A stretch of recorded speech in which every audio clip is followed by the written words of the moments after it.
is a providential gift which either he gives it to you or nobody else can give it to you. There's no other way to have it. Money cannot buy a today in your life.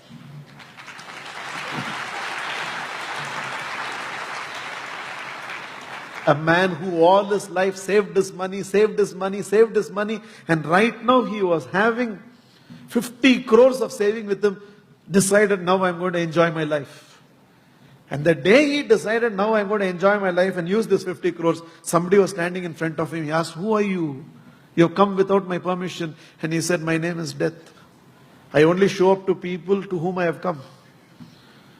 He said, this is not fair. When are you planning to take me? He said, right now. No, just now I counted. I have 50 crores with me. And only now I have decided to enjoy it. You cannot come. Death said, but I don't come with invitation. I come and invite. You have to come. Man said, see, please, if you want, you take 25 crores. Give me at least 1 month of life. I will enjoy the remaining 25 crores and then come. Look at the mentality of man. Even on the threshold of death, he is willing to give only 25 crores, not pura 50 crores. So I'll give you 25 crores. Negotiation. Death said, I don't think you understand how I operate.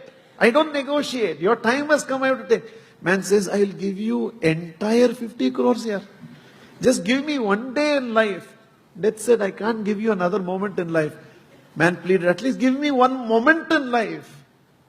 Death yielded, said, okay, whatever you want to do, do it for 1 moment. He ran to his scribbling pad and wrote there in the scribbling pad, all of you have money, immediately start enjoying it. And then he added a note. I just now realized, even with 50 crores, I could not buy 1 minute of life with it. If he doesn't give it, you don't have it. Then how should this today be received? With frustration, with negative thoughts, with anger, shouting at people, making an issue for small things. Should there not be peace in the house in the morning? Should not the fragrance of a morning in a home be one of gratitude? Should it not be one of bhakti and devotion?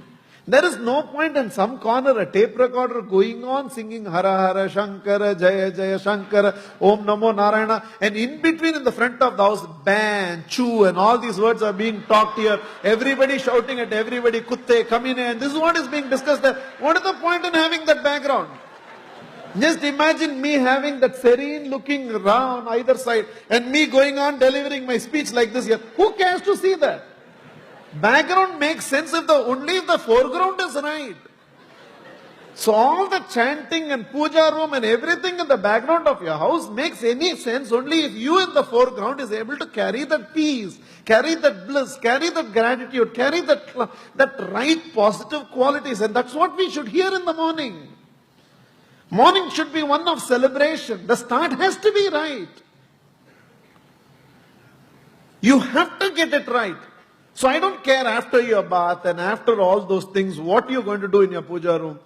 The moment you have conquered the gap between waking up and getting up, which is the first psychological victory to begin the day, so that you shape the right attitudes in life. And trust me, in less than a year's time, by conquering the gap between waking up and getting up, the disease of procrastination will be out of your life. Out of your life. Then it's no more a Kabir's Doha. What you have to do tomorrow, do it today, and what you have to do today, do it now. Now it's only a Doha. It will be a living reality through you. And the next instant, even before you brush your teeth, there has to be whispers of prayer. You learn it, teach it to your children, teach it to your loved ones, teach it to everybody whom you can empower. That the first thoughts have to be right. The first thoughts have to be one of gratitude. The first thoughts have to be one of prayerfulness. The first thoughts have to be one of faith. In whatever way you understand, you may not understand slokas, you may not understand. Arey yaar, why do you complicate in learning all those things which you don't understand? A child is crying. And the mother knows the child is crying because the child is hungry. The child is crying. And the mother knows this crying is because the child wants the nappy to be changed. The child is crying and the mother knows it is because the child is hungry. The child is crying and the mother knows it's because the child is feeling sleepy. The child is crying and the mother knows it's because the child has a stomach pain.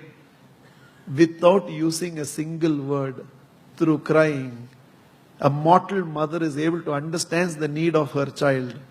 Do you think that eternal Father will need all sophisticated words in our communication for him to understand us?